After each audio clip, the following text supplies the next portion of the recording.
mynews.studio. China is installing about 100 solar panels every second. That's not just changing the landscape of its deserts, it could even affect your electricity bill. So how does this scale of change ripple out to the rest of the world? Today's date is January 22nd, 2026. When you hear that China installed more than half of all new wind and solar capacity worldwide last year, what's the first thing that pops into your mind? Personally, I wonder, how did they actually pull this off, both technically and economically? The scale is really something. Just in May, China added enough renewables to power the entire country of Poland. But moving this quickly comes with its own set of problems, especially for grid stability. So how are they making sure the lights stay on during all this expansion? Grid stability. Absolutely, that's a big hurdle. China's approach has been to invest heavily, not only in creating more renewable energy, but also in how they move that power around. In 2024 alone, they put over $80 billion into expanding their grid. Ultra-high voltage transmission lines now connect those huge wind and solar farms out in the deserts to major coastal cities where most of the energy is actually used. It's more than just stretching wires across the country, though. They're building flexibility into the system too, scaling up things like battery storage and green hydrogen. For example, there's this regional hydrogen corridor linking Inner Mongolia to Hebei. It integrates hydrogen production directly with wind and solar power.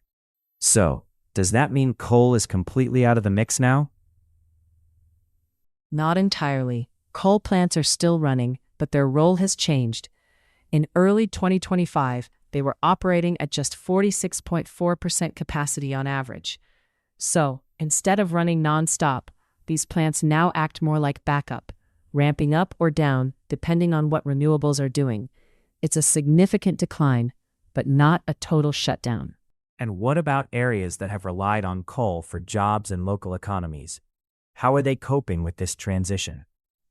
There's definitely some tension, but it's not all disorder. China's been working to diversify, moving into battery manufacturing, green hydrogen, and these new zero-carbon industrial parks. The renewable sector is also creating a lot of new economic value, especially since China leads the world in making solar panels and wind turbines. That lead in manufacturing has big ripple effects. As China ramped up, prices for solar and wind tech dropped everywhere. To put it in perspective, between 2005 and 2014, their solar cell production grew 100-fold. Now, in 2024, they're installing more solar and wind at home than the rest of the world combined.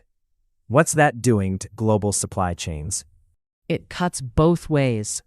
The world gets cheaper, better technology, but it also means supply chains are heavily centered in China. That makes it easier and more affordable for other countries to scale up renewables. But it does create a level of dependency. So, in a way, China's push isn't just about meeting its own needs. It's setting a benchmark for the rest of the world. It shows what's technically possible in decarbonization. But it also raises new concerns about energy security, about who holds the technology, and about what others need to do to keep pace. Right. And because China is the world's largest emitter, its shift has an outsized effect on global emissions and climate policy. This isn't just a story about China.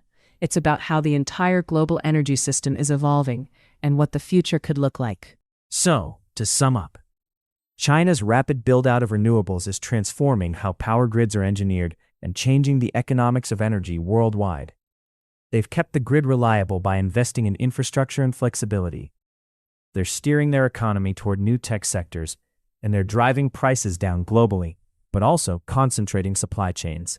From rooftop solar in cities to wind farms out in the deserts, China's energy shift is happening on a scale we haven't really seen before.